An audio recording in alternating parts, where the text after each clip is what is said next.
name is Lynn McEntee, and I'm your moderator today for the Afro-Caribbean Cultural Festival. I'm honored to be here, and I want to do a shout out to Moksha Canada Foundation for letting me be here. I wouldn't be here without them, and our founder, Sunil Channon, who is here joining us today. And thank you. Afro-Caribbean Cultural Festival is really about bringing people together and bridging the elimination of racism and prejudice in our communities. Moksha Canada Foundation is really about connecting, engaging, and empowering our communities. So that's why we're bridging this conversation today for the Afro-Caribbean Cultural Festival. This is panel 2. Yesterday we had a wonderful discussion. We had Lonnie and Anatole who joined us, and it really kick-started knowledge actually, and just a journey of learning. So different backgrounds, different contributors, and that's where we're hoping to go in the conversation today. Follow us on social media, and if you have any ideas for any shows upcoming, feel free to reach out. We're always interested about you getting involved. If you'd like to be a guest speaker, an artist that maybe wants to participate, we're all about engaging, connecting, and communicating. Again, my name is Lynn McEntee. I'm your moderator. We have some amazing guests. I'll just start out by our topic of discussion today for panel 2. It's understanding implicit biases and stereotypes. Some of our sub-themes I wanted to address as well, just for our listeners and viewers: gun violence, Black on Black crimes, why does this exist? How can it be addressed? Youth violence and linkages to mental health and addiction issues. Our conversation will lead us in many other directions, but those are some of the themes that we're going to be talking about today. So I just really would like to get started. Please and thank you for joining us, to our listeners and viewers. And I'm going to just do a intro and a little bit of bio for people, for our panelists today, and then we'll see who wants to go first. So I'll just get the conversation started. We have Assistant Deputy Mitchell, David Mitchell, who is the Ministry of Children, Community and Social Services, working from the Youth Justice Division. Right, and a little bit of the bio. Prior to joining the Ministry of Children and Youth Services in 2016, Assistant Deputy Minister ADM of Youth Justice Services, David Mitchell, was the Regional Director of Central Region Community Services in the Ministry of Community Safety and Correctional Services, where he was responsible for the administration and oversight of probation and parole services in the Central Region. He has over 27 years of experience, oh my, that's a lot, progressive experience within the MCSCS, and has previously held management roles in probation and parole and a number of correctional institutions. Wow, quite a bio here on this, throughout his career and as a volunteer, David has demonstrated leadership while working on youth and community services. This includes playing a leading role. Many other things for David to his background, but I thought maybe I could open up the floor to him at some point. Just going to introduce our other guests quickly, and then David, we can start off with you, if that's okay. I just thought that would maybe be appropriate for our conversation today. Abiyawu, yes, Ashna, yes. Thank you so much for joining us today. Thank you, appreciate that. Senior meditator, appreciate your contribution. He has been a meditation practitioner for over 30 years and has been teaching meditation in casual and professional settings for just under a decade. As an entrepreneur, researcher, holistic wellness practitioner, mental health advocate, and trained mental health first aid responder with formal background in quantum physics, mathematics, and astronomy, he has spent the greater portion of his last 3 decades deepening his knowledge of meditation and other connected sciences and self-cultivation that come out of the enlightened traditions of Africa, Asia, and India. Your bio goes on as well, so I will give the joy of letting our listeners and viewers be a part of the conversation with you and learning more about your background as well. Thank you. Anatole, thank you for joining us again on day 2 of the panel discussion, and thank you. You really helped to kickstart it yesterday. So Anatole Frank is a DJ. He goes by DJ Vinci Prince, hailing from the GTA. He has been honing his artistry over the last 10 years and has proven to be an extremely versatile, reliable, and talented DJ. He started perfecting himself by playing in the basement and has grown to be widely called upon name amongst his peers and fellow craftsmen. He is capable of playing all types of genres, amazing soca, and oh, wow. And also your one-line bio, I just wanted to mention, I thought that was kind of cool, live for today. And I think that's truly what, sort of drives my purpose. So I love that you wrote a one-line bio. But thank you. Okay, next, and then moving on, thank you for being patient for our listeners and viewers. Action-packed today. Here we go. We have Lonnie Frank who's joining us, and Lonnie Frank is a child and youth care practitioner. Hi, Lonnie, as well, and thank you for joining us on day 2. Again, kickstarting the conversation, and we really ran out of time yesterday, so thank you for being here again. Appreciate it very much. Lonnie Frank works at George Brown and Sheridan College. She has a passion for working with young people, their families and community, using anti-oppressive and trauma-informed lens. Lonnie has recently completed the Master of Child and Youth Care program at Ryerson University and hopes to be a part of transformative change for today's youth in this shifting world.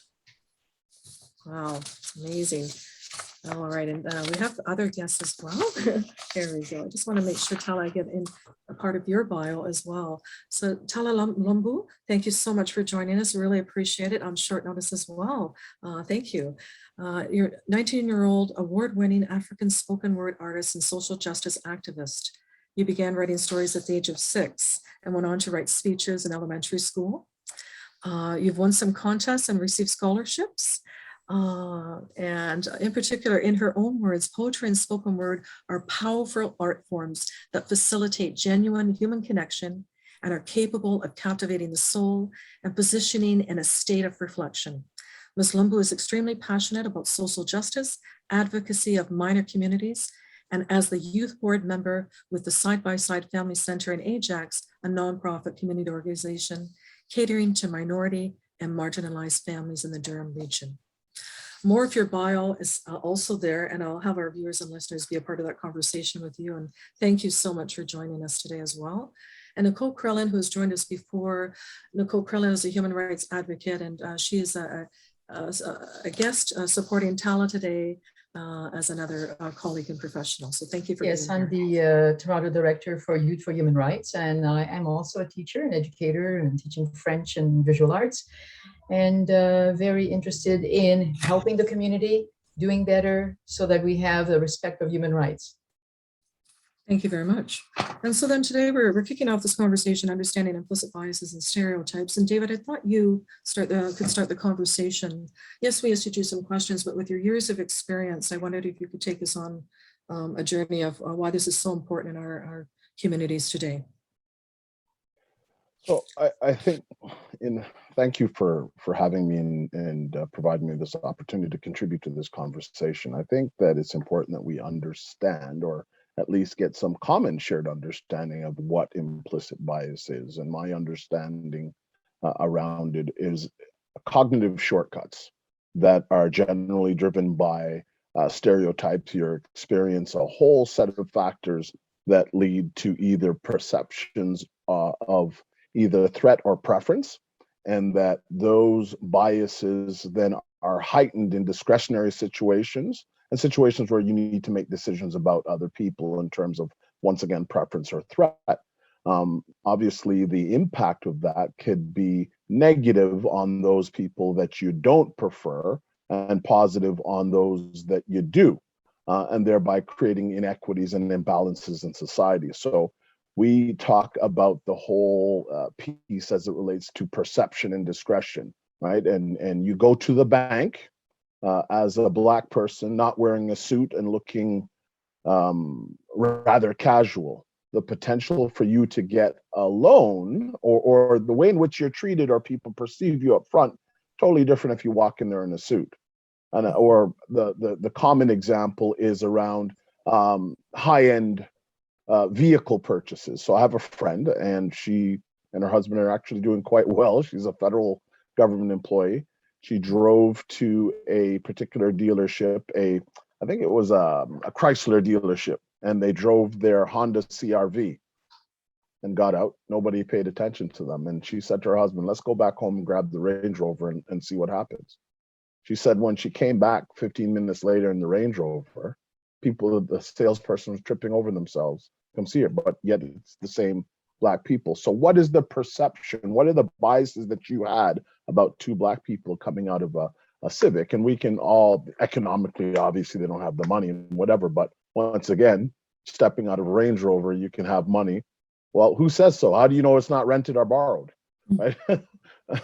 right? So all the assumptions and then the actions or inactions that you take. So I think those pieces are very important in terms of, once again, looking at threat or preference in terms of the justice system and whether or not, I mean, some will tell you that it's there to control those that it feels that are a threat to society. And it then moves from the individual to the group and ascribing those negative characteristics to the group without really looking at the individual that belongs to that group in terms of the assumptions that you make about them, which could have very disproportionate impacts on them with respect to a whole host of things in terms of surveillance, in terms of custody, in terms of accountabilities.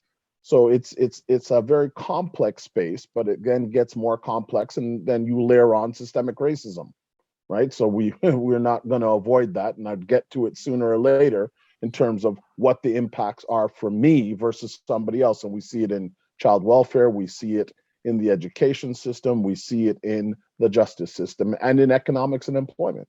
Those are our realities. David, would you mind then, so are you, for anybody who maybe is just learning about this process, I guess, and how that comes to be in terms of implicit biases, it being in your subconscious, and can you have it in your subconscious, but yet be unaware that you have it in your subconscious?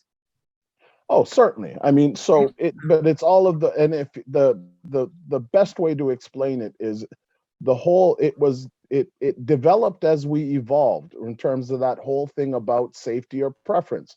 So if you saw a saber-toothed tiger, you didn't figure out whether or not it's a nice kitty cat, right? Because you knew, or you perceived that it's dangerous. So you didn't have to think about, you acted, right? So it's no different than we see people after repeated images of those people on TV as dangerous, as violent, as thieves, as promiscuous, as irresponsible, as uneducated. So all those same shortcuts come in your head because that's what you're bombarded with, right? Yeah.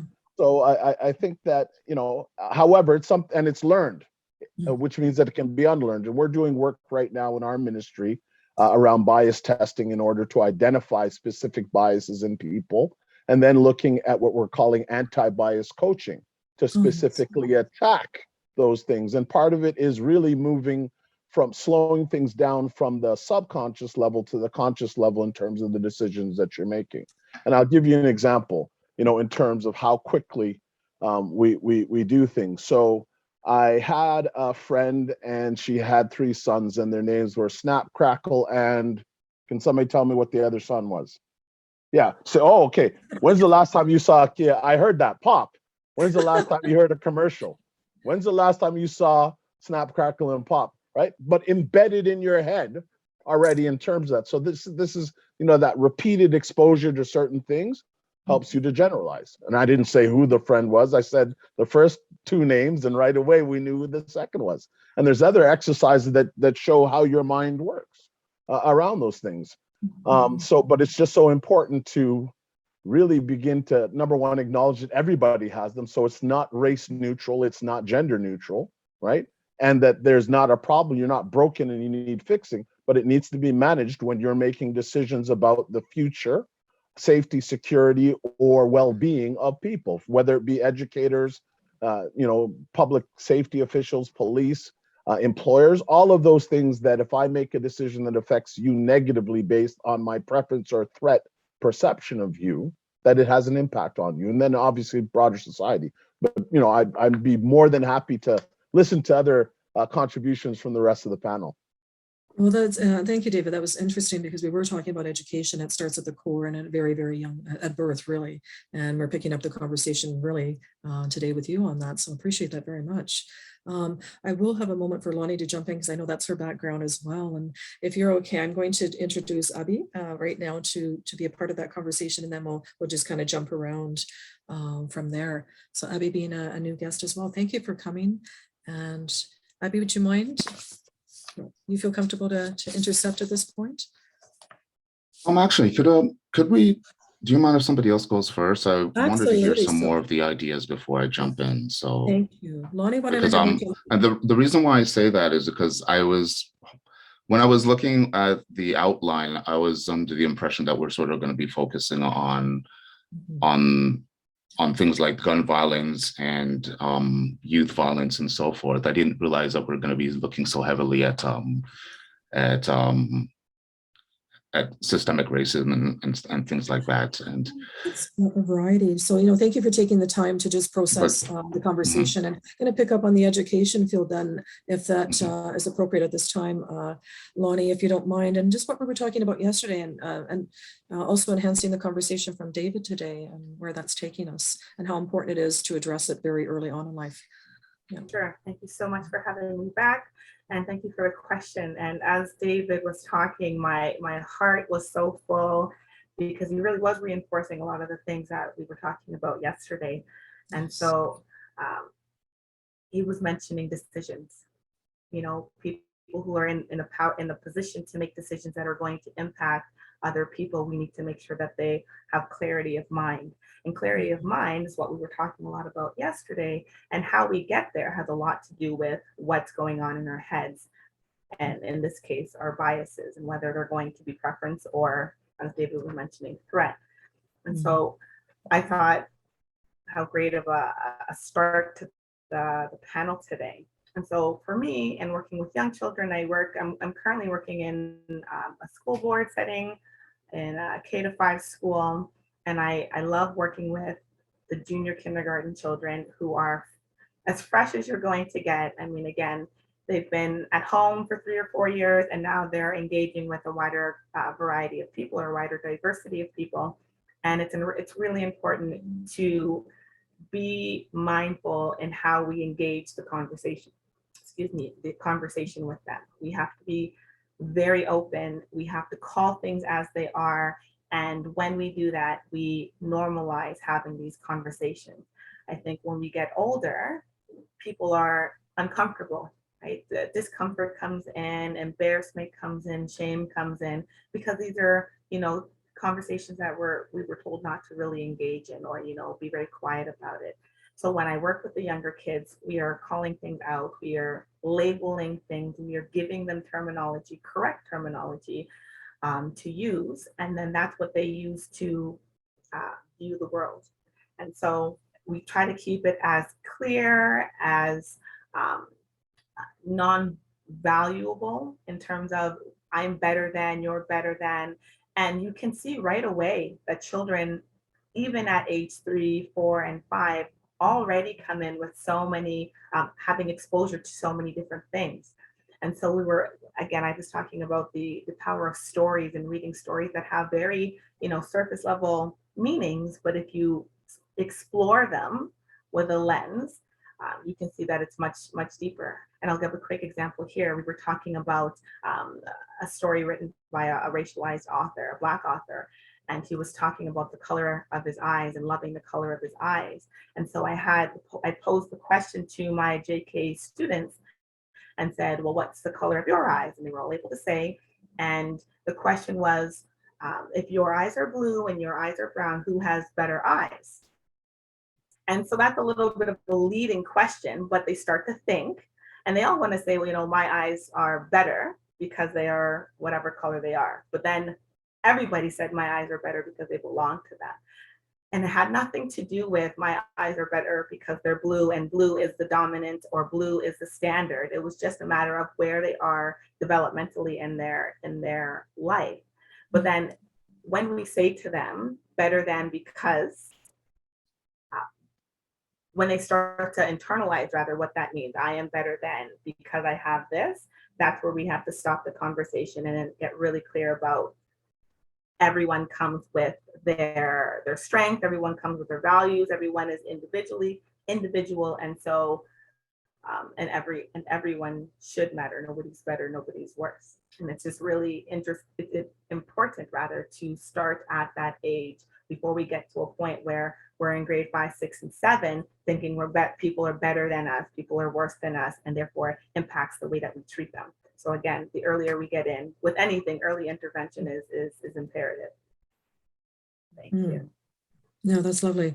In terms of a mental health balance and such an accessibility for services and how important that is to address the needs at a very young age, as you're talking about, Lonnie, and in our society, how important that is. If we can do that, there are benefits to that. But a lot of our youth are dealing with some heavy duty mental health issues today. In a accessibility light, is there anybody who would like to address that term and how important that is for our youth to get those services? Anybody? I don't know, Abby, or no? I don't mind jumping in, actually. So yes, accessibility to the youth in order to, get the help and the resources that they need to be able to combat those mental health issues, combat being able to really succeed in society. And I think that's why I'm like a part of these organizations, being a nonprofit, and also being on the youth advisory committee of Durham Regional Police as well, because we are constantly racially profiled in our community. And, there's no understanding of why this is happening, or why do we have so many, like a high dropout rate, why do we have so many kids in our community and, getting involved in drugs, and why do we have so many, kids in our community who aren't interested in, furthering their life. They're stuck in this kind of mindset that almost society has, placed them in, right? Because you see yourself displayed as being less than. You see yourself as, displayed as being, you're not worthy enough to attain that job or get that education, or even, build up yourself to be, the person that you want to be. They put you almost in this box and say, this is what you're supposed to be because this is what you've always been. And that is why it's so important to have these, community, these services in the community that are tailored to these children, because we're going through something that not every other child is going through. Not every other child has to worry about, being picked on by the police if they're walking home from school. Not every child has to worry about, being able to, for the teacher to literally help them with some homework, right? Some teachers, and I've seen in my own high school experience, that they won't help, like minority children, because they think, oh, they're just never going to get it, because they're, Black, because they're, part of this community, that they don't care, right? But when we do, step up and say, hey, we need help, hey, we want these services, we want this funding, that's where it begins. It's honestly having that community support to go up and say, we need this, and this is why we need this, because we're not going to stay in this position forever. We want to move forward as a people, and we are the generation that wants to take our people there. So yeah, I think it's definitely really important to really fund those services, and that's why, like Ms. Frank said, early intervention. It's starting there. It's making sure we instill the values and the morals of self-love and self-value first, so that they're able to really communicate that with each other and in the way that we build up our community. Wow. On self-love, Abby, would you like to jump in? Would that be appropriate in terms of the programming that you do and the experience that you have? Yeah, definitely. I made a couple of points that I'd love to share with you, with the group here for the discussion. So one of the things that came up for immediately when I was looking at the topics of gun violence, how it can be addressed, youth violence, and linkages to mental health, made me, the first thing that came up for me was, I think it was a line from the Black Panther movie. You might remember it was, and it went, "The child who is not embraced by the village will burn it down to feel its warmth." And I don't know if you guys remember that. Some people might recall that. So what that made me do is really sort of go back and think about the foundation. Sister Tala mentioned that it really begins with the root, the foundation. And for us, the root and the foundation starts in our homes. It starts with what's happening in our homes. It has to do with the relationship that we have, and all of that actually goes back to talking about childhood traumas. Trauma really has to do with the pain that we suffered, or the lack of attention that we were given from our youth, that then later ends up manifesting itself in adverse behavioral patterns and dysfunctional behavior in the community, in our homes, and the effect that it has on the world. So really, coming back to the self, coming back to cultivating the self, and recognizing that the future and the present are more powerful than the past, right?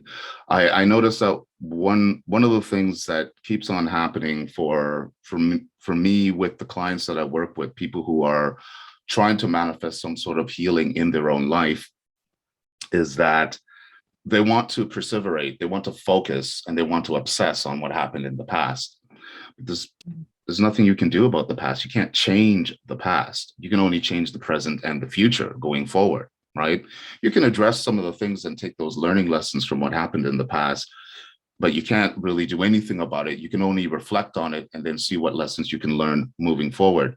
But the obsession with focusing on the past keeps you stuck there, keeps you tethered there, and then you can never move forward. More to it, you can't really control all of the variables of the things that are coming to you from the outside world. You certainly can't control other people's thinking, right? The only person's thought that perhaps you can have some effect on, and I say this as a meditator who spent thousands and thousands of hours going away to long retreats where we're meditating constantly for like 45 days, 60 days with other monks. And you realize that even your own thoughts, you have so little control over, right? The mind goes everywhere. And it's really, really hard to have control over the own mind. Never mind trying to have control over somebody else's mind, right? Being able to get into somebody else's mind and control what they're doing. So really what most of the philosophical framework and teaching where I'm helping people who are on their path of trying to improve themselves is to start with the self and see how you can improve. And sometimes what that means is examining the self. You know, all the ancient writings that come out of all of the enlightened traditions say to know thyself and realize where it is, where the real problems really are, the internal problems that you have to uproot. And then you can use a better understanding of yourself to deal with, you know, the confusing things that are going to be coming at you, that are going to be thrown at you in your life by all of these things outside of you that you actually have no way of controlling. So I'll just leave it there so we can move forward. That's amazing. Thank you so much. Thank you. Anybody can jump in actually at this point. Feel free in the conversation. Anatole, as an artist in terms of progression and moving forward, and how important that is. I know yesterday we were referring to stepping outside the box and how important that is. And I love how you articulated just your experiences with that as an artist and how important that is to you to start very young. And sometimes you have to start somewhere, you have to make change. So I wondered if you could speak to that, just your experiences as an artist. I would just want to say thank you guys for having me again. Yesterday was fun. It was close. It was family. So I'm glad to see that we expanded today, and you know we're doing something on a bigger level.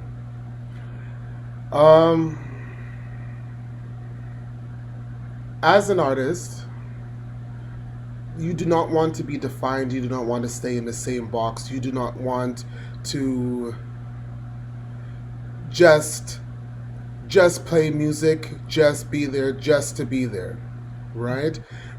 Music was made to tell stories. Music was made to bring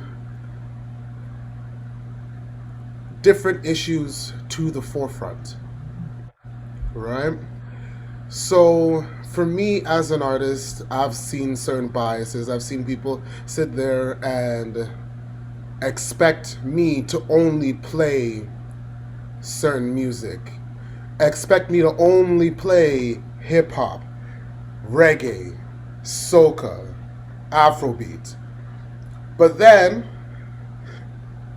when it's time, the same box that they try to put me in, I punch through, open it wide, and start playing rock and roll, country music, and I start bringing these different genres together, right? I play EDM, I play everything. I do different things. I bring hip hop with reggae. I bring hip hop with rock music. I mix everything together. So I have different crowds that have different ethnicities, and you know what? They are saying, how are you playing this? How do you know these songs? Right? They're surprised. I've done Bollywood nights. I've done Arab parties. How do you know this music? Music doesn't have a language. Music is the beat. It's a feeling. You know what I mean? Right? And the fact I just anything with a good beat, I'm there. Right? Any race, any ethnicity, I love hearing their different music. A lot of music, if you look at it, comes from different parts, comes from different places, right? It different genres, different, like reggae has different places from different countries. It comes from this genre of music, this genre of music. They put it together and bang, there's the next genre, right? So for me as an artist, I like to expand certain horizons. I like to tell the youth to expand and to listen to different genres, listen to different people, and start putting things together. Right? You will see the fact that you're not that different once you start sitting there listening, and you'd be able to see that the differences you think you have, it's all the same. It's the same with music, right? So, Yeah, right? yeah, sure. So And yeah. it's which is why we had, if you saw the last event that we had the Culture Clash, right? The Culture Clash was meant to bring the different genres together, right? And it was a fun event. We wanted more DJs, and we want more DJs to come out and to realize, from any ethnicity, to come out, put those genres together, play some music, right, and learn. When you start doing those kind of things, you open different discussions, right? I like the fact of opening discussion and making people question the norm. Why is it when you see me, you only expect these things, right? And then even the next thing on top of all that, when it comes to DJing, when it comes to being an artist, you have to be that much better, right? That much more professional than the latter. You have people who sit there and do the bare minimum and get away. But when you see me, they're expecting me to be late. They're expecting me to talk with a slang all the time. They're expecting you not to be shaven or looking a certain way. They're expecting you to look like a bum. They're expecting me to lowride everywhere I go. I do.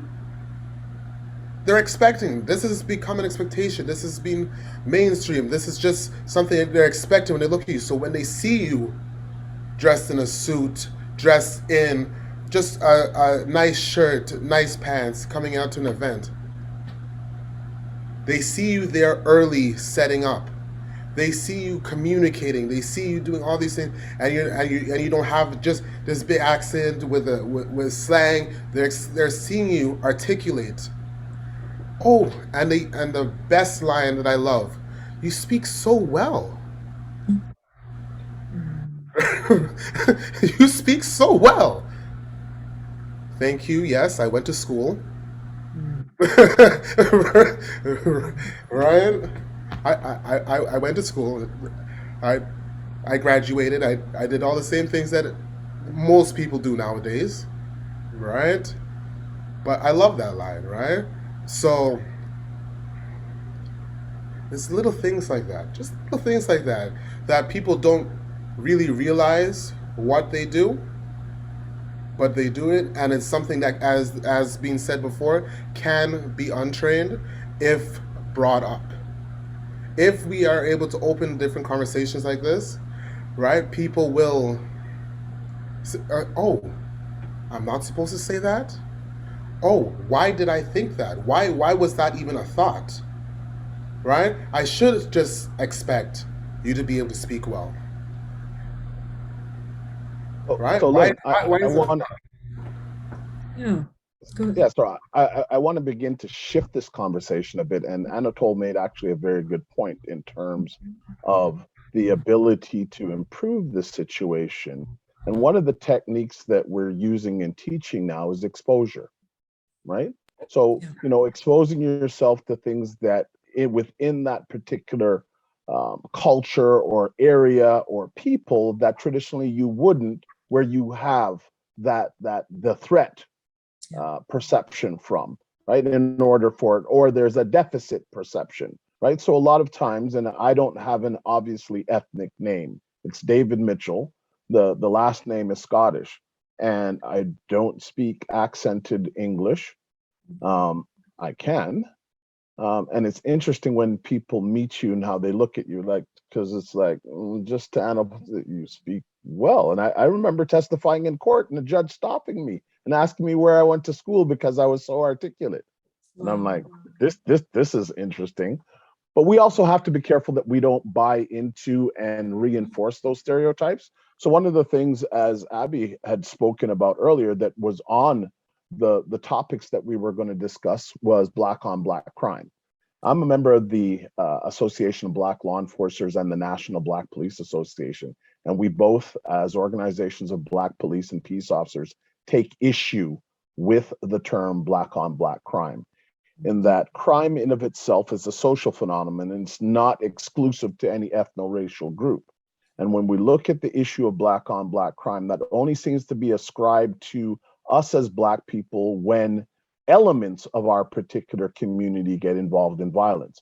So right now, if I somehow was able to convince all of you to invest your life savings in some fictitious project and I defrauded you, right, to a large amount of money, they wouldn't call it Black on Black crime for those of you that look visibly Black now, they'd call it a fraud.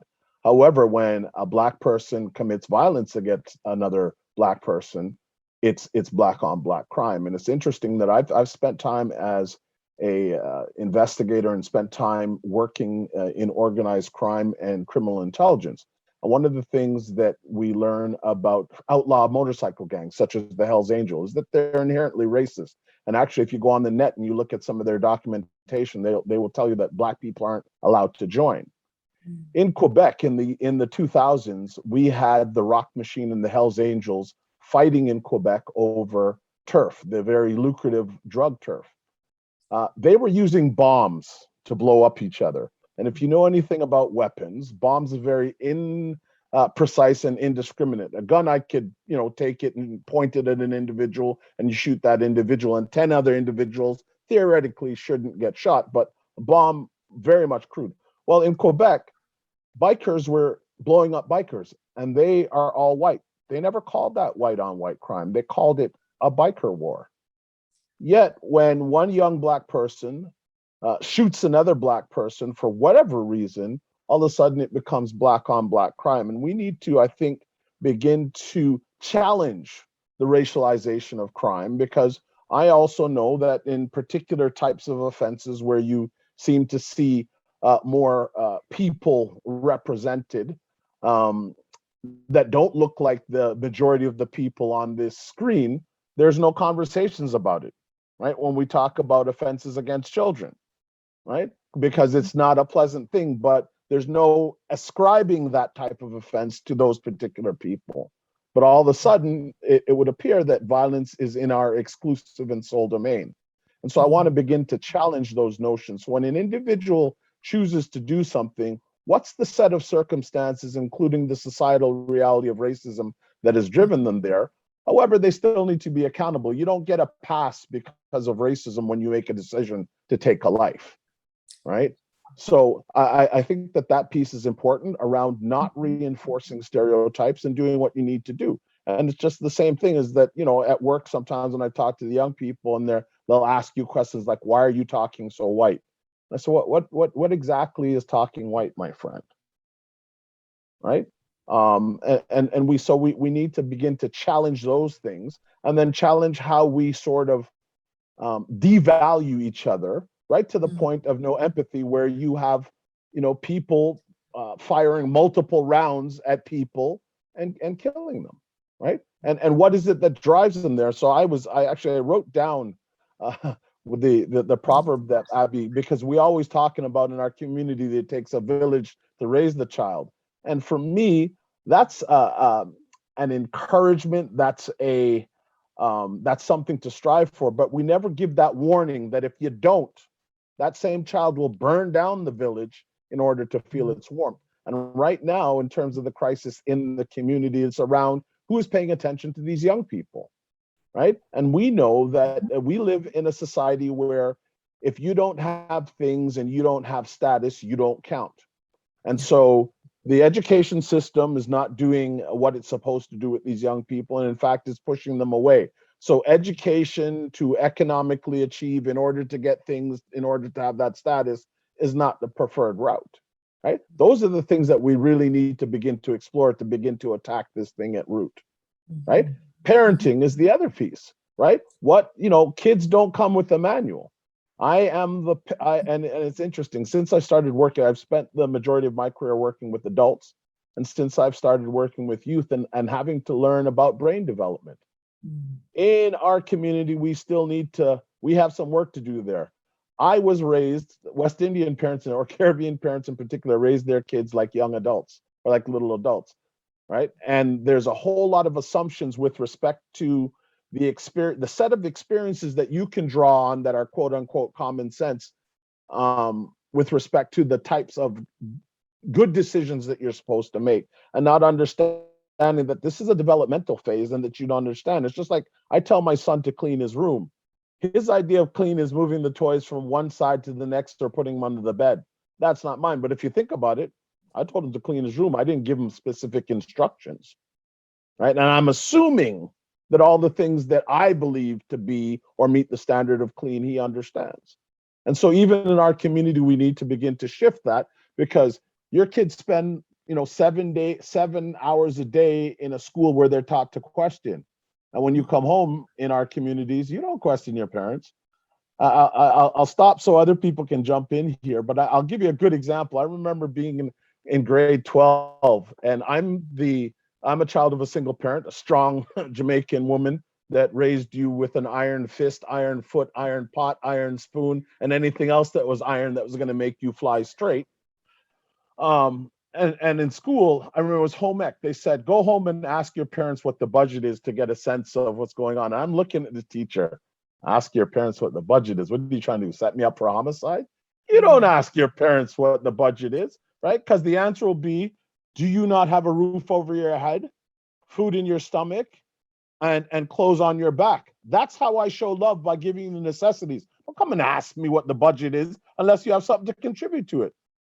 But in a whole new in a different context now, you're creating tension in that household, and our parents don't understand that, right? So I think that those in the community that can bridge those gaps and begin to because then what happens is a deterioration of relationship. Even this notion of kicking your kids out. My mother never thought about kicking us out. She'd kill you before she kicked you out. But routinely now in our community, soon as a kid acts up and we can't deal with them, kick them out. What are you kicking them out to? Yeah. Right. And I'd love to hear from my fellow panelists. Yeah.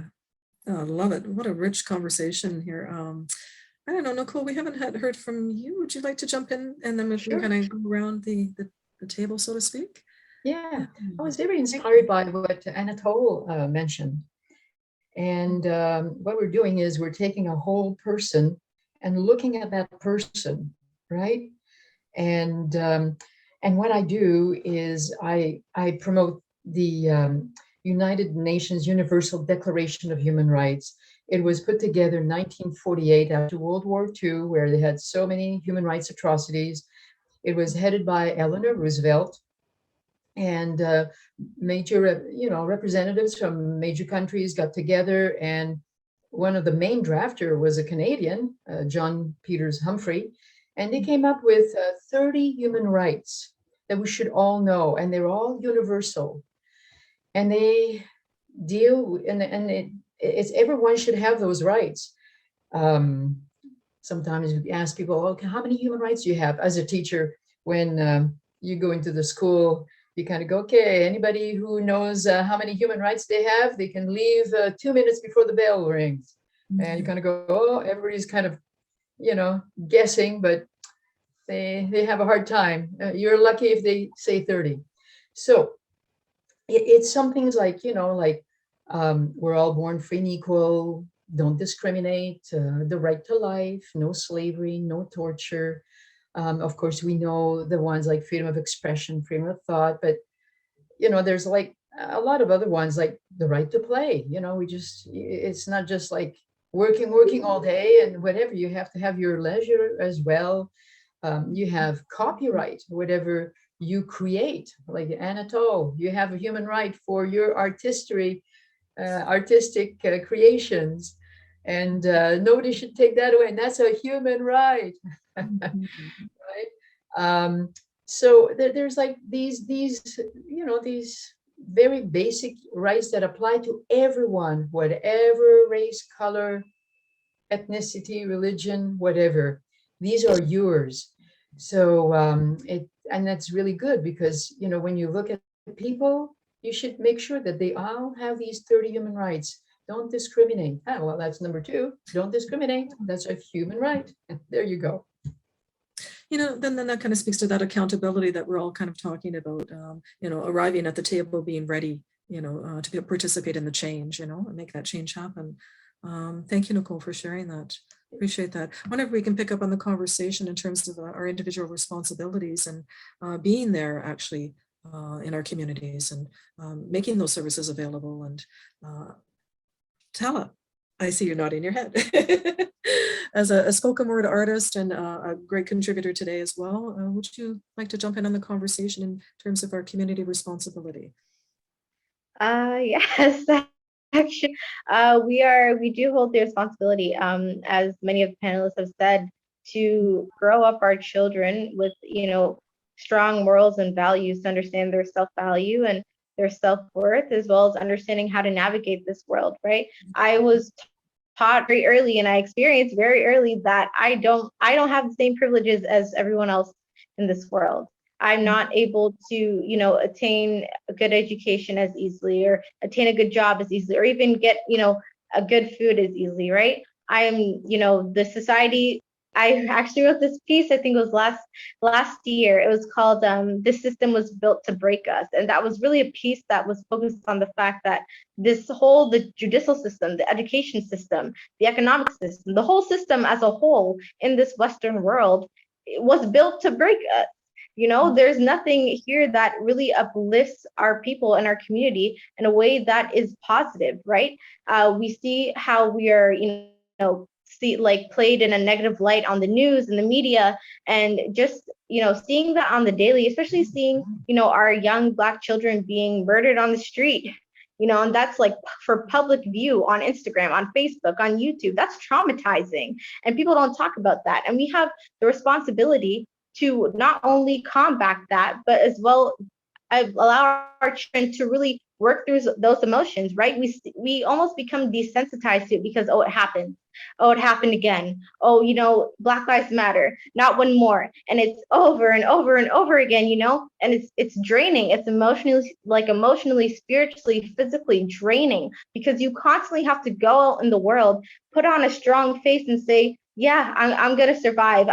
This won't happen to me, but it could. Right. And so it's our responsibility as parents, as teachers, as members of our community to educate our children, to educate our adults, educate our elders, and start these conversations. Yes, it is uncomfortable to, begin talking about race and discrimination and, what's going on in the world, but it's our reality. And if you don't talk about our reality on the forefront, if you don't call things as they are, you're going to constantly be falling victim to it, right? You're going to constantly remain oppressed by it because you're not really taking, uprooting the problems, uprooting what's, the real issues in the community. And it's really the lack of representation. It's the lack of, support. It's, as we said in the Black Panther quote, and I love that movie, if you do not, the same child is going to burn down the village for warmth. If a child does not feel, valued, if they don't feel loved, if they don't feel heard in their own community, do you think they're going to be, want to feel heard outside? You kick kids to what? You're kicking them out to honestly, just a broken world. They're not going to know how to navigate that. They're not, because they don't have the skills, they don't have the basics, right? So it's really building up on that foundation and putting on that armor piece by piece with our community, really making those connections to allow us to heal. Honestly, it's about healing. I want to expand on that for a quick second. Thank you. We have two hands raised, so go for it quickly, Anatole, and absolutely, yeah. When you were talking, when Tala was talking about the fact that, and David, about kicking out the youth, right? And burning down, and how they would burn down the village just to feel the warmth. What ends up happening when we do kick out our youth nowadays? They are looking for family. And when they find family, it's never the family you expect them to find. Right? And then when they find that family, it's always somewhere on the streets. Then there become gangs.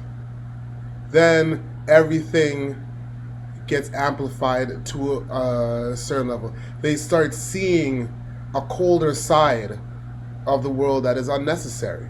They don't have the love, and the love they lost from their actual biological family, they find in the streets, and then it starts spiraling out of control, and then more narratives, more violence, drugs, everything. It just goes south from there until they finally realize, if they realize in time, right, that is not the way. And a lot of them aren't raised in that way. A lot of them aren't made for that lifestyle. That's just a lifestyle that they end up finding themselves in, and that's not a lifestyle that they have to be in, because if parents would just do just that much more, right? Not kick their kids out and work with them. Don't just throw them into society butt naked, right? There would be a better narrative. There would be a better thought process. You'd be able to deal with, as we were talking about yesterday, feelings better, right? Instead of putting on the armor, removing the armor and allowing yourself to be naked to the world, I guess, if you will, in terms of your spirit, right? Wow, thank you, Anatole. Did you want to jump in, Abby, and then I'll go to Sunil after that? Thank you. You had your hand raised. Thank you. Yes, I actually wanted to. So many of the points that people are mentioning are things that I have. It's almost as though people are reading directly from my little script here that I have laid out. Tala, there's a couple of things that you said that I want to come back to, and as well as Anatole. But David, what you were speaking about earlier, about the fact that, the way that people are racializing violence, racializing crime, and that really we should stop that conversation. It reminds me of one of the primary lessons that I give to new clients that I'm working with. I talk about this idea that water is both the elixir of life and the elixir of death. Water can, as easy as water can give you life, it can also take your life. We all know that every year, millions of people all around the world drown from water, right? From incidents where they interact with water. And the fact that water can both give you life and take life, they're not opposites, they're actually complements. If water in fact couldn't give you life, it wouldn't be able to take your life, or rather, if it wasn't able to take your life, it couldn't give you life. Its life-taking aspect is a manifestation of the power that it has, the efficacy that it has, right? So as much as we don't want, if we had it our way, for the next 20,000 billion years, no one would ever die from, drowning, right? But it's not going to happen. It's just not going to happen, right? It can't happen, because as far as we know, humans are more immortal. We don't live forever. And the universe is very creative in the ways that it thinks about taking us out and allowing us to cross over. When the Most High calls us back, it can happen in many different ways, and we don't get to choose how it happens, right? But we're here for a finite time.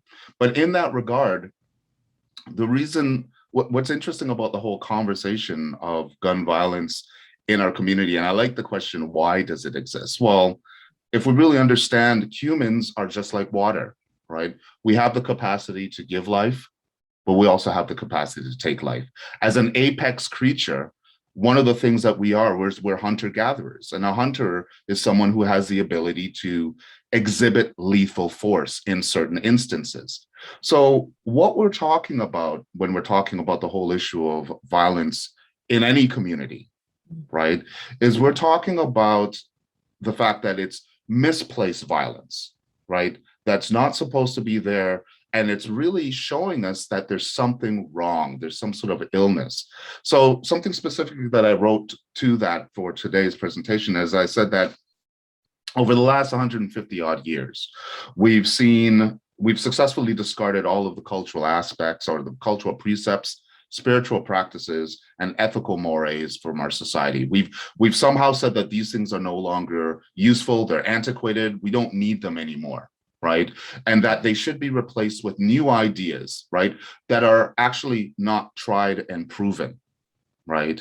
The cultural practices that were exercised in Africa and ancient Africa and India and Europe and Asia by the First Nations people, they had been established because they had shown themselves over millennia to be effective at creating harmony in our communities, right? So, and if they weren't effective, they would be discarded and replaced with new ones. So they're basically tried and proven to be effective, but yet we've been told to get rid of them, right? We've broken up the family. The concept of community is totally an anathema to us, right? It's an idea that we like to throw and bandy the words of community, but we really don't know what it means because we don't take care of each other. Each one doesn't teach each other. We don't take care of each other. We're not playing an actual real critical role in the lives of each other that's around us. It's an idea that we like to play around with, but it's not tangible. It's not practical. It's not pragmatic.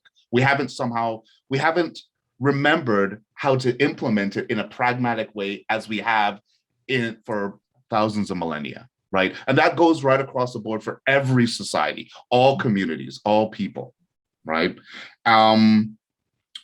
We told our women specifically in the Black community, we told our women that they have to be the father and the mother, right? That they're supposed to be the father and the mother, and that's cool. We told the men that they're not needed, they're not necessary or wanted in the home. We pushed the men out of the house, out of the home, right? This is what has happened. And we did actually incentivize pushing the men out of the home. And we've created a dysfunctional behavior that's now normal and expected. And then we're wondering why there's violence in our community. We're wondering why these things are happening. You know, it would be like removing your carburetor from your car, taking all the oil out of the what do you call it, the lubrication system, and then wondering why the car is not functioning properly, right? The critical parts of our society, and the premise under which we believe that this is that somebody came along and told us these new ideas are better. Those ideas are old, they're antiquated, they're bigoted, they're misogynistic, they're oppressive, and we need to get rid of them. And here we are. And then we're wondering where the problems are. So it's kind of going back to something that Tala brought up as well. There was a couple of the points that I wrote around the Killmonger sort of quote. One of the things I wrote is, if the needs of the support and the affection of the child are not ever met, they'll cry out for help and even resort to destructive behavior. As members of the village, we are responsible for the children around us. And the concept of the village, again, it's one of those really, really beautiful words that we like to use that gives us the fuzzy feelings inside, but we're not practicing it. We don't practice it. We don't, absolutely not. And yet we wonder why we're seeing the problems that we're seeing in our community. We have, that's amazing. Thank you for articulating that. We have two questions, two raised hands. Sunil, you've been waiting. Is that okay, Lonnie? I'm just going to go to Sunil. He was after Anatole. Sunil, you go ahead with your question, and we'll just see where the conversation goes. I don't have any question, but I was just thinking about all the scenarios, I was listening. There are so many things that they're like, first of all, we always, not we, like we all think about me, not we. If we go we, then it's a simple thing, me and we, right? Then it's more better than you're having a conversation like all these different ideas and minds, right? So you learn from them. You talk, but usually people talk, but they don't activate, like you can talk, you can discuss whatever, 20 years, whatever, but there is no action. If there's action, when people talk, when there's time for action, half of them, they're gone, missing, united. That's more important to, like in the family, you want something from the dad, you tell his sister or brother, hey, support me, that's what it is. Simple things. That's what we are lacking. That's what my thinking when I'm listening to all these people. And also if some human rights, like we talk about human rights, 30, understand everything good, there is something. But when you go for that reason, nobody's there for you to support. There is no fair support system there. Like where you go until one level, whatever your knowledge is, whatever you can do the max, right? Then you stop somewhere, then you say, you know what, forget it, let's go. Nothing gonna happen. So we have the things, but we are not reaching there. Or they don't, whoever they are, they don't want us to reach there. Just say, make a little noise, sit down. That's what, because I deal with a lot of people, different communities. They all, were working with us, and we talk about so many things. Like a couple of days ago, somebody was standing in front of their office, and opposite in Niagara Falls, and across the road, somebody don't like this kind of demographic people. That's a new thing now. Like they don't say you this color. But we don't like this demographic of people. Okay. And the guy across the road, he was screaming and yelling from his door, smoking cigarette. And like this, come on, let's do it. I'm gonna burn your building, I'm gonna burn you inside. Like, what does that mean, David? Can you explain me that? Like if somebody say like, I will burn your business, I will burn your building, you in it. Oh, I mean, for me, that's a hate motivated threat, right? You pay your taxes for stainless steel and accommodations for people that need it, that don't want to. My Canada includes everybody and includes respect, right? We have places and processes to deal with those individuals. But I think as a society, and I'm not going to say much because I know Lonnie was before me, but I think as a society, we need exactly what you said. We need to sort of concentrate more on the collective than the individual. And we're just way too much into the me, and we're not looking out for, who are those people that really need help? And then am I prepared to give it? So it's interesting, with people, and you'll say, okay, I need your help to volunteer to do this and that. Oh no, it's Sunday. I need to be with my family. Yeah, but you have all these other things that you can do, and I'm not asking you for the whole day. Like, I mean, I get and I respect that. I'm asking you for 2 hours. No, it's Sunday, maybe next Sunday. And then when you go to the next Sunday, I need to clean out my garage because it's the only day that I have to do with it, right? So, it's exactly what Abby said. We talk a lot, but when it's time to put our actions into play, not there. Yeah. I just going to continue a little bit more. Sorry for your time. Like I'm just look like, but I think it's important. That's why I'm talking. And then that guy's girlfriend or wife, whatever, she came out, starts screaming, because it's a business. It's a non-profit office, and it's a business there. And across the road, people, they live on the house. They don't like this business because of the demographic. Okay. And then she starts yelling from across the road, like for no reason, right? The guy just smoking outside, the guy smoking across the road smoking. She said, like we call the police on you every day. We will make sure your business is closed. This is what she's yelling. So then this guy, he called the police station in Niagara Falls, not 911, regular number, to complain that these people are saying they're going to burn this building with me in it. And if the customers come in the evening, I don't want something happen. So please do something, intervene or something, right? Cops came, they go to that person across the road instead of coming asking him first. That's fine. They want to know both sides of stories. Vinci, you can add in if you want to add something. You were there with me, other than you're watching, right? So they were talking to them because I think the cops and those people are the same demographic, so-called, but police supposed to be for everybody, not for their whatever pick and choose. They have no right. I think human rights. Nicole, can you explain that? Police don't have a right to choose. Okay, I like these people. I don't like them. They're not there for judge. They're just to hear facts, make a notes. Judge is there. That's why his name is Judge, right? So they come. They said, "Oh, they're saying that you're to that owner that you are telling them that you're gonna." I said, "What?" Like that guy said, "What?" So then they call the employees because employees were there, and then Vincent, we were watching like what's going on, and then employees came out, and employees said, "No, this guy was smoking there," and then they started and all this stuff. Okay, that's a report. That's all they did, and they're gone. David, if you can a little bit, so people can learn something from this example. I mean, like I don't want to dominate the conversation, but I want to give Lonnie an opportunity. But that's a classic case where, I mean, you know, and then the police get upset when we videotape them. That's what you videotape and you put on the net, right? Because obviously these folks aren't professional. You're supposed to hear both sides of the story, right? Apply some common sense and logic to what's there. So if they're saying you're the problem, why didn't they call the police? That was what I'm thinking if I'm the responding officer. Then I have additional witnesses that don't seem like they have nothing to do with it to say, no, the problem's across the street, not here. And there, those are the types of things that you either complain or you scandalize them, because that's the only thing that's going to bring the accountability, and they're accountable for that.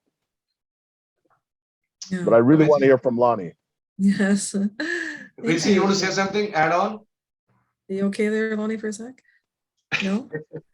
Well, that's, you know, it speaks to showing up for each other, as we're all kind of speaking about today.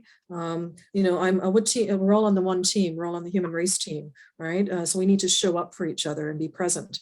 Lonnie, I wondered if you can jump in. I know you had a few things you wanted to say. For sure. And just right off what you were saying is showing up for each other. And that would mean community care. We don't talk much about community care. We talk about self-care. We were talking about this yesterday in the terms of a collective community versus an individualistic community. I can't show up for you because time is money, and there's that piece around the term's gone out of my head. But capitalism, that's the word. I blame capitalism for everything. I can't show up for you because time is money, and I have to make money for myself so that I can move forward and I can have. Because if I'm without, then that's problematic to me too. Sunil, just what you were talking about in your example there, what came up for me is what I was talking so much about yesterday. People are yelling. People are yelling because they're mad, and because they they are not appropriately expressing their anger, which would be fine. Yelling is fine. It's when you start to yell obscenities and threats, which is violence, that's where it becomes problematic. If we could have conversations back and forth without fear of judgment, I'm angry, so I'm going to yell. And then the other person who's hearing it takes offense to that. Oh no, I'm being attacked. Then we can no longer move forward. It's not a conversation. It's a one-sided versus the other side. And that's where our community falls apart, the community, the larger community. And so what most of us are talking about makes me think of the term childism. So I talked very briefly about it yesterday, but this is what I'm focusing my practice on now, which is the mistreatment of young people, mistreatment of children and youth. And the long and short of that is children come into the world and I don't want to say blank slate, but essentially we're here and our goal is to learn. And we learn, and David talked about this first off, we learn whatever it is that we are exposed to. So if we are exposed to love, we know love, we show love. If we are exposed to hate, we learn hate, we show hate. And that is where we are now.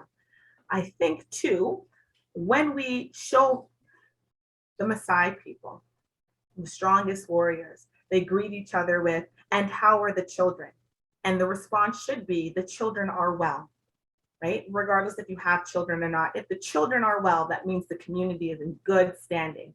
The children are okay. The hope is the children will grow up and become adults who are also okay. And that's how we have this functioning society. However, we don't treat our children very well. And I said this yesterday, we tell them to go to school, what to do, when to eat, when to stand, speak when I speak to you. We don't actually teach. It's not by accident, as Nicole was saying, that our children don't know what their rights are. We're not going out there. The majority of us aren't going out there empowering our children. That doesn't serve capitalism. I need, as an employer, to tell my employee what to do, and I don't need them asking me any questions. I need you to do what I ask you to do when I ask you to do it, so that I can make money, and I'll give you your bare minimum wages. And so what happens with our children is they learn to be quiet. They learn to question whether or not even question. My voice does not matter, therefore I will not use it. So when I see young people like Tala here, my heart is so full. She's gonna be in the running to change the world because she's young and she's unimpressionable. She's standing in her ground for what is true and what is right. And so what I'm saying and what I move forward is, how do we empower the children? We tell them tell them what to do, because they are thinking beings and they can create decisions, because that's also what we were talking about, good decisions versus bad decisions, based on what you have in your mind that will inform that decision, right? So I think my last piece here is, when we treat children well, if we respect children, so many wonderful things happen. They come to expect to be treated well by everyone. That's number one. Number two, they respect other people. Do as I say, not as I do. Well, now I'm going to do what you do. So if you respect me, I learn to respect you and other people around me. And then the third most beautiful thing is, they start to recognize when someone else is being mistreated, and they say, hey, that's not okay. Respect for me, respect for you. And then they call out when they see disrespect, mistreatment, oppression, whatever have you. They call it out because they know that's not right. I don't expect it for myself, and I don't expect it for you. So if I'm expecting love, I'm expecting respect, I expect to be treated well, I'm expecting warmth. If I don't see it for myself and I don't see it for the other people, that's a problem, and we need to move together to do something about it. And when you're an adult, it's almost too late, right? Because you have exposure and it's heavy on your heart, and it's hard to make clear decisions when you're so inundated by, they hate me, I hate them, let's stay apart, me for myself, I need to go clean out my garage for myself, versus, I expect someone to show up for me, so I'm going to show up for them. That to me just makes logical sense, but we forget about that. And that's the last thing I will say about the way the phenomena works is, children grow up into adults, and they should, right? Because we know that suicide happens, and sometimes children don't make it because childhood is that oppressive. But if children go into adults, that trauma doesn't go anywhere. Those feelings of anger, they don't go anywhere. They just manifest. And I think that's what others were saying already. They manifest, and we get triggered in all sorts of situations, whether it be at Niagara Falls and all of a sudden somebody's yelling and screaming and threatening to burn my business to the ground. That's anger that is now being expressed in violent ways, because I couldn't say to someone, I'm having a really hard time here. Oh, looks like you're having a hard time. How can I support you in this together? So if we don't challenge between childhood and adulthood, we are just going to get angry children who are quiet, and who feel certain ways about themselves, they're just going to grow up into adults who are going to be triggered by things left, right, and center. Thank you. Thank you, Lonnie. Amazing conversation. Can anybody want to jump in and add to that? Yes, please. Yeah, go ahead, Abby. Hey, Lonnie, actually, I have a lot of fuel to add to your fire. The last point that you were talking about, specifically when you were talking about what happens to trauma, there's a great book for those of you who are readers, is Why You Get Sick and How You Get Well by Arthur Janov. If you want to like screen cap that, absolute seminal reading to understand the effects of childhood trauma. And another book by Gabor Mate, very, very well. Yeah, Gabor, he's my boy. This is actually the first book. I have like 3 other books that I'm looking at as his that I have to add to my wish list. And he really gets really deeply into the effects of trauma on the mind and the body. And I think it's also seminal reading for anybody who wants to do this sort of work in the community to try healing. One of the points that you made, though, that was sort of making me laugh inside was this idea of treating children well, because one of the things that I've learned through my journey and through the work that I do with people as a holistic healer coach, a holistic healing coach, is realizing that people actually have absolutely no clue how to treat even themselves well. They don't know how to eat properly. They don't know how to exercise properly. They don't know how to meditate. They don't know how to sleep properly. They don't know how, like, it's amazing how we're born into this body, and you meet people who have somehow made it all the way to through their youth, through their teens, through their 20s, through their 30s, through their 40s and 50s, and still do not know how to take care of their body. Right. So, I mean, if you don't know how to treat even yourself well, how in the world are you going to treat your children well? Right. You don't, there's been no time to really study the science of wellness, the science of self-cultivation, knowing what the self needs. I mean, no more, it wasn't better illustrated than what has happened over the last year, or last 2 years with COVID. To actually have the audacity to admit that people don't need to come into contact with people and interact with people on a day-to-day basis is absolutely absurd. Why don't you just tell me that I don't need to breathe? You can just put a plastic bag and tie some tape around my head, and because you don't really need air. Why don't you just tell me that, right? Humans don't need human interaction as an extracurricular need, like playing video games or eating potato chips. It's essential to your life.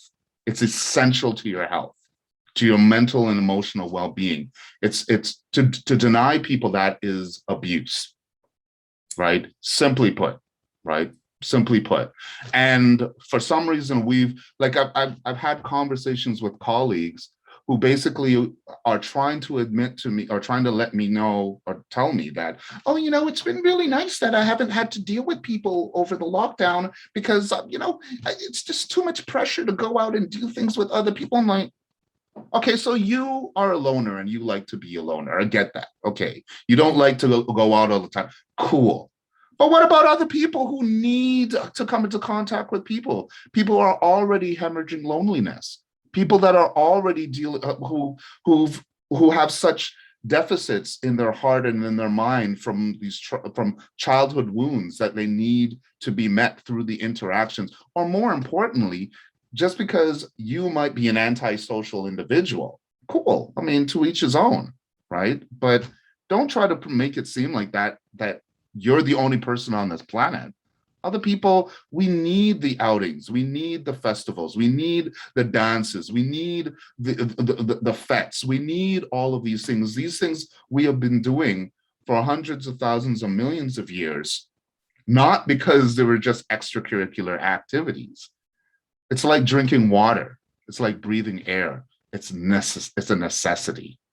And the fact that people have been allowing their basic needs to be violated, right, is really a testimony to the fact of the intellectual lack for them to understand that this is actually something that, remember the song from the 80s, the hip hop group, the Beastie Boys, you got to fight for your right to party.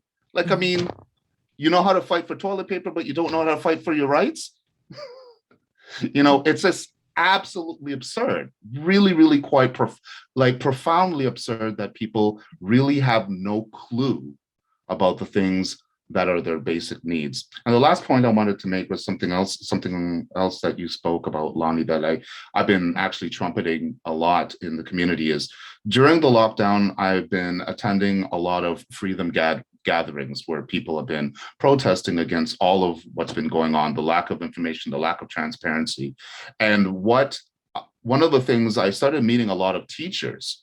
I met a lot of teachers that were participating because these are people that were speaking out in schools, and as a consequence of speaking out for the health of children, they got fired. And so I met many of them and was having conversations with them. These are people that lost their job way back in March of last year, because after the first 14 days, and we were told, oh, it's 14 days, that turned into 2 years, right? They left those organizations, and they said, their thoughts about the educational system echoed a conversation I had with my father in Jamaica and his peers around the fires, the Rastaman them sitting around the fire in Jamaica talking about what's going on. And they said, nothing is more perverse and absurd than sending your children to be educated by your enemies.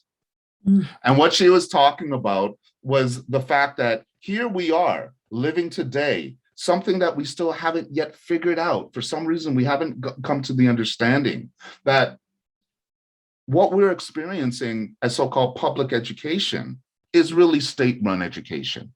And the purpose of state-run schools is to prepare you for whatever state-run programs that the state wants to implement, right? So what the intention is to weaponize your children against you. And this is what we've seen has come to the full fruition over the last 2 years, where people cannot even understand that we have to have compassion for each other, that the actual basic primal value that we should be holding is love thy neighbor as you love yourself, right?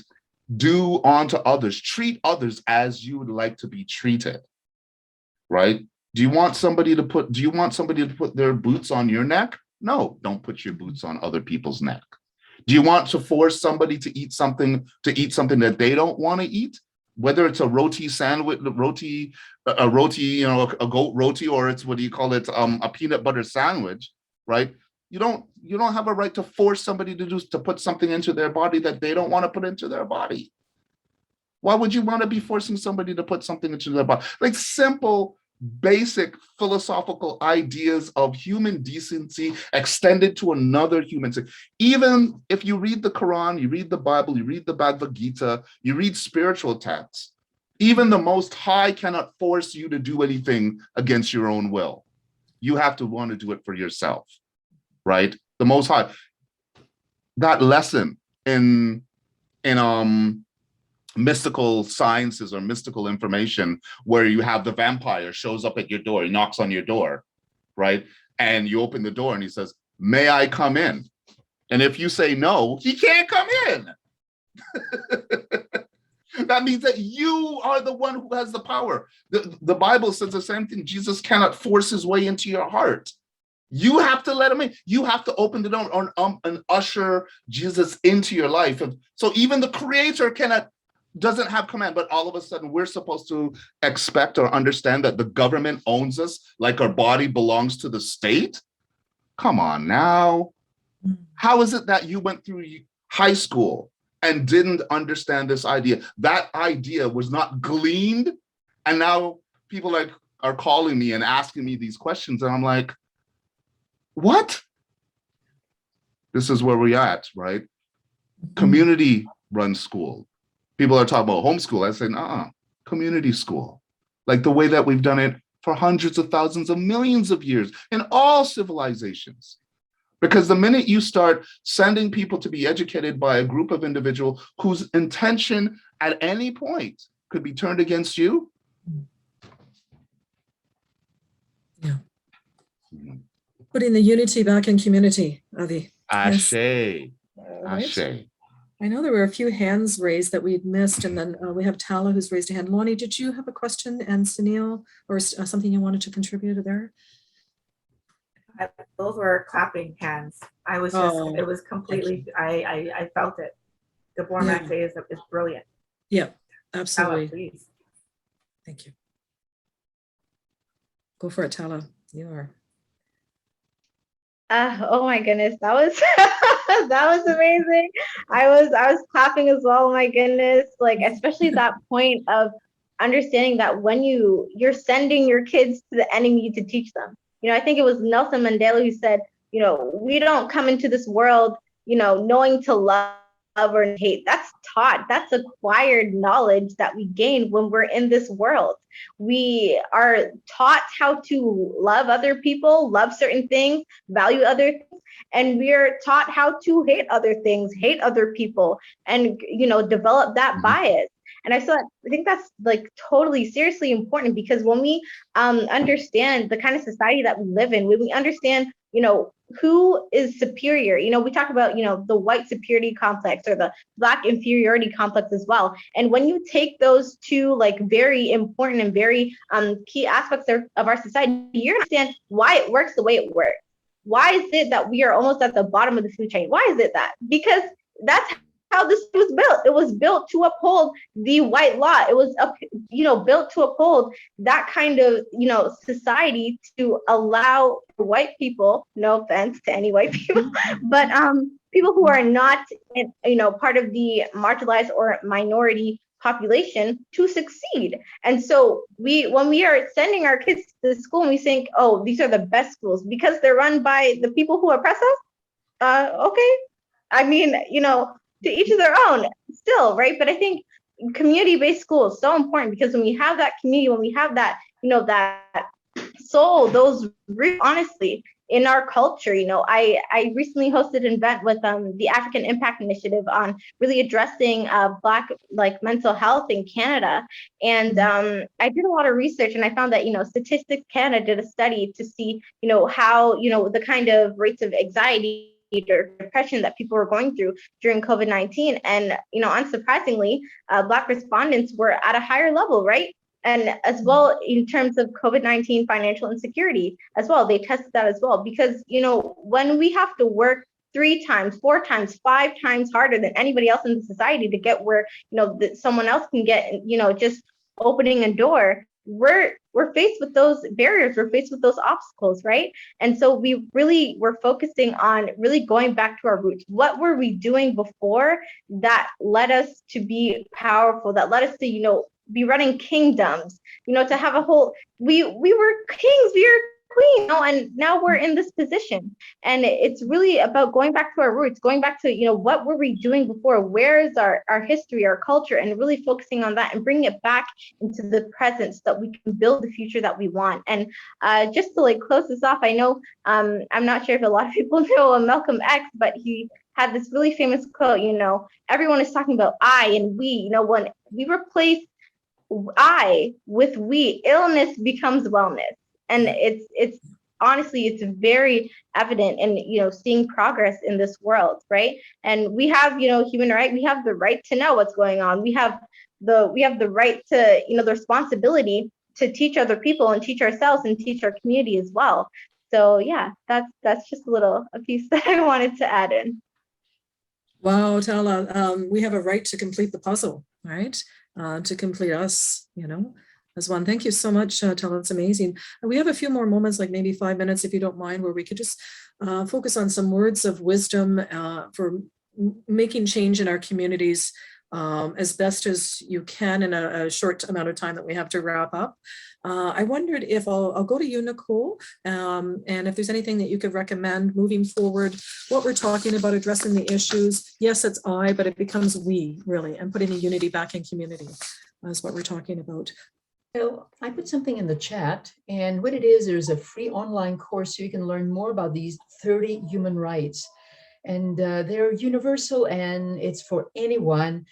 And you understand more, you know, if you apply it, if everybody applied those rights, we wouldn't be talking all about these violations of human rights, right? If there was no discrimination, the right to life, no unfair detainment, the right to trial, the right to a nationality, marriage and family, all these. And of course, there is one, which is number 29, which is responsibility. So yes, it's very good to know those, but we don't stop there. People have to kind of like, how does this apply? How do you put this into application? If you know those rights and you're applying it, okay, well, you have a responsibility now to make sure that it's applied elsewhere. So that's my little message. Thank you. Thank you very much. Anatole, jumping in with words of wisdom moving forward for ourselves, but also our communities, and sort of generalizing, addressing our needs as we move forward. Don't be afraid to to change the directed narrative. Don't be afraid to challenge the stereotypes that have been put on you. Don't be afraid to express your feelings. Once we stop being afraid of these things, the shackles that have been put on us, right, tend to get a lot smaller and a lot weaker, right? So don't be afraid to keep your mind open.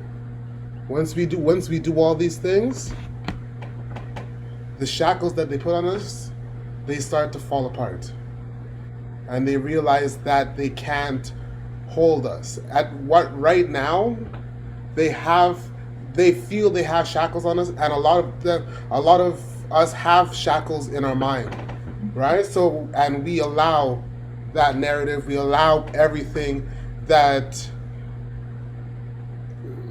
being said to keep us there. They say we're expected to, so we kind of fall within those parameters. But once we start to realize that, no, that's not right. No, that's not who I am. No, you're not allowed to do that. Once we start realizing that we do have strength, and then at the same time, once one individual realizes that and is able to educate a next individual, wait, no, that doesn't work. And once more people get on board, they'll realize they can't shackle everybody. as much as they try, they can't. Once we start opening ourselves, our feelings, our thoughts, we can always be unshackled. Thank you. Thank you very much. Can I follow up on that? Yes, please.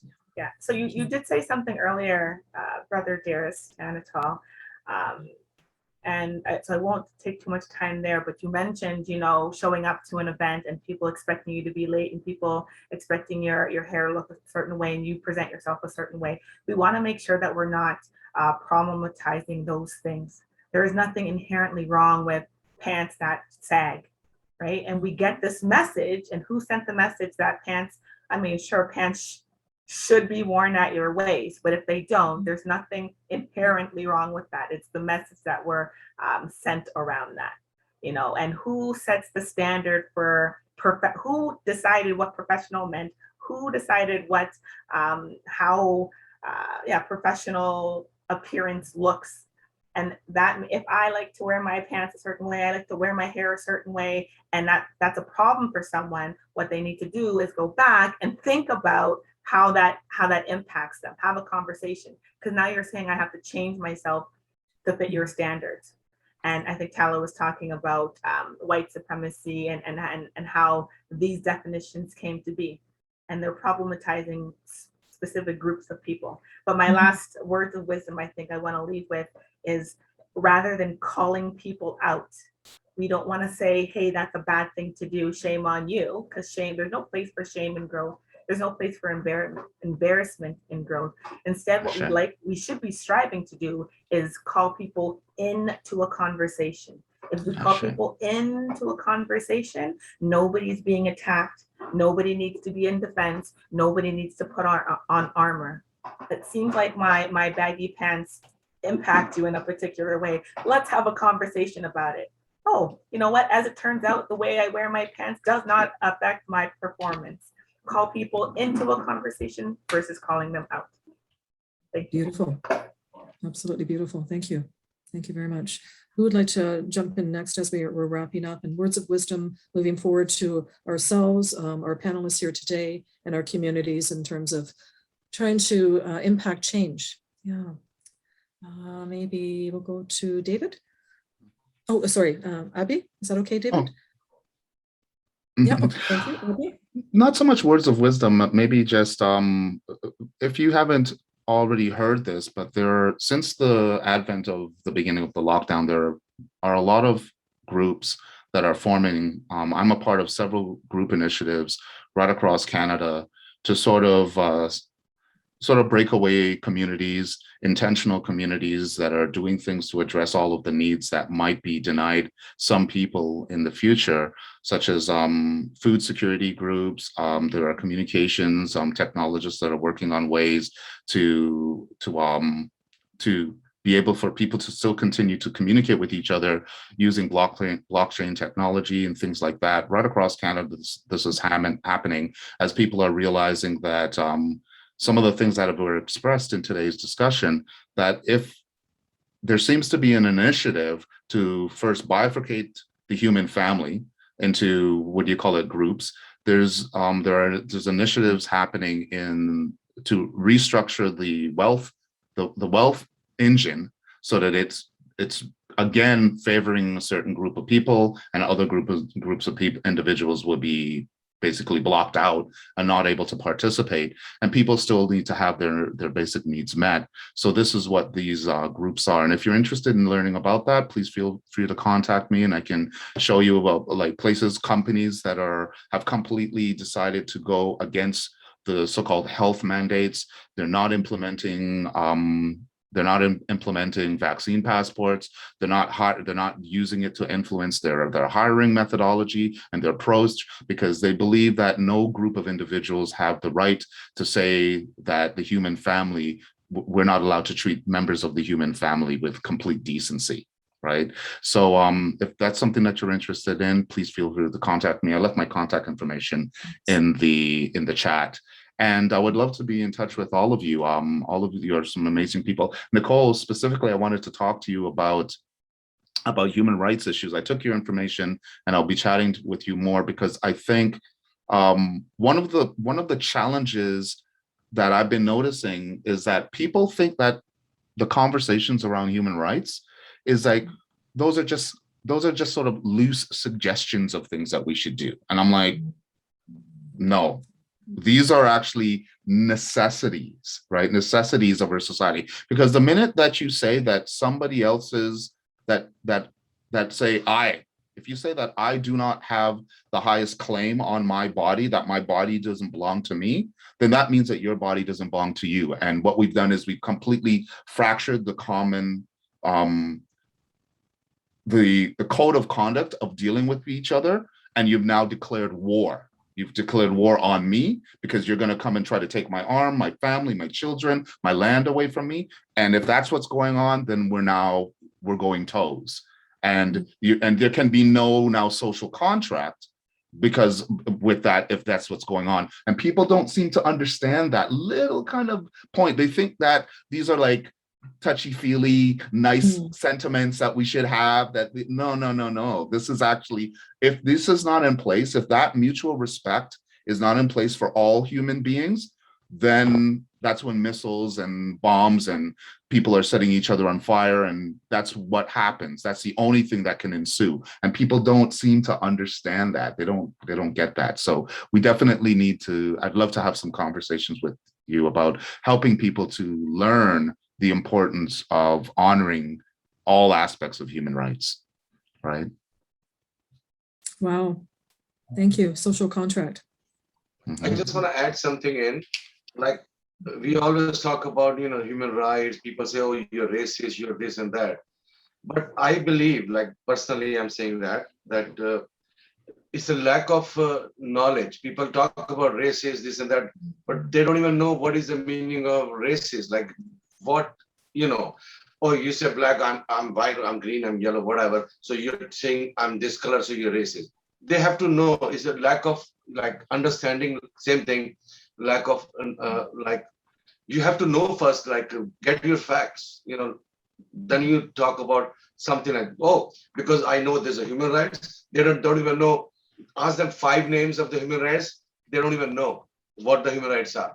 Or you everybody's equal, that's all they end up with. And the second thing, sorry, I'm taking your time. The second thing I want to add in, it starts from your home. That's what I believe.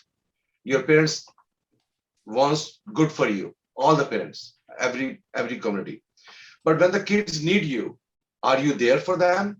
Or are you too busy working? That's important thing. Because when some kids, their parents are there, always supportive, doesn't matter what. But some kids, their parents are not there for them. They don't even ask them, like, talk, speak up. Speak up means not like always against somebody. Speak up means raise questions, ask, get the knowledge, But these days, like what we see a lot of is a lack of communication, I can say, with the parents, with the families, friends, so-called, like there are so many, they say we are friends, but that's it. That's what I just want to say, some of my views. Thank you. Thank you very much. David? Yeah. Short and sweet. We've been talking about community and talking about, I think people need to get engaged and get involved, right? In terms of what it is that's going on and what is your contribution to making things fair, safe, and equitable. And that would be it for me. And I think that some of the ideas and some of the perspectives here require some good conversations so that people can understand where everybody's coming from, because obviously as human beings, people have different assessments of the same information and may go in a different direction, right, in terms of that. And then there's other realities that are inescapable, right? So it's interesting. I tell people all the time that, you don't have a right to fly. Right? And some people think that it's not your plane. If you want to fly, buy your own plane, right? And in fact, and the whole notion of being searched before you get on the plane, you don't have to be searched. And in fact, if you look closely, it says that, the search is a consent. You consent to being searched to get on that plane.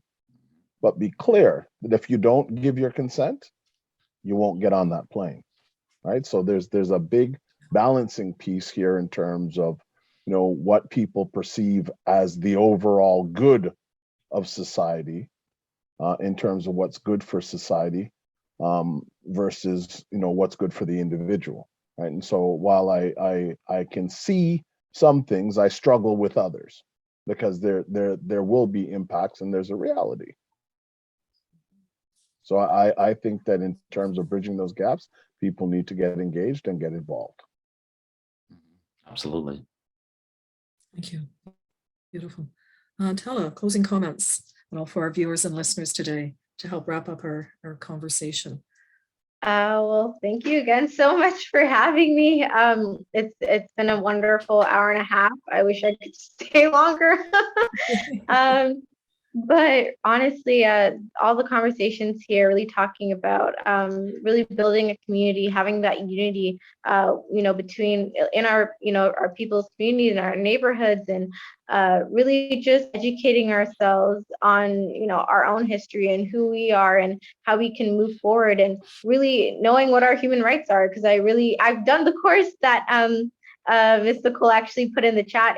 It's really amazing, super educational. I'd recommend it to everybody. Oh my gosh, it's so amazing. I think once I actually learned what all these 30 human rights were, I was able to really apply it into my own life, because I know these are the rights that I'm entitled to, and I know that I can use these to navigate this world better, right?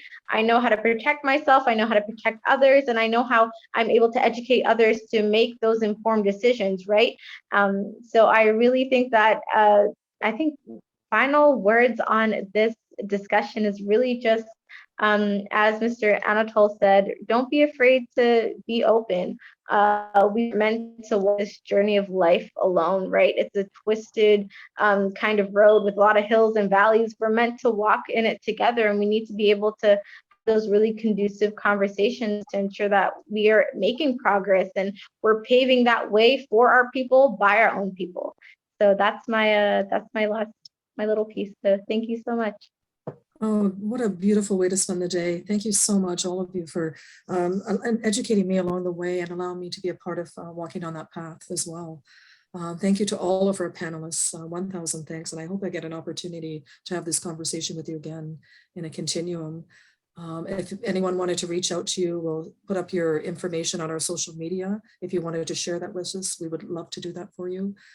Thank you to our viewers for joining us today. And please continue with the conversation in your communities. And remember, there's a place for everyone at the table. Thank you for joining us, Afro-Caribbean Cultural Festival, Moksha Canada Foundation, and shout out to our founder for allowing this conversation to happen, Sunil Channon. Bye-bye, everyone.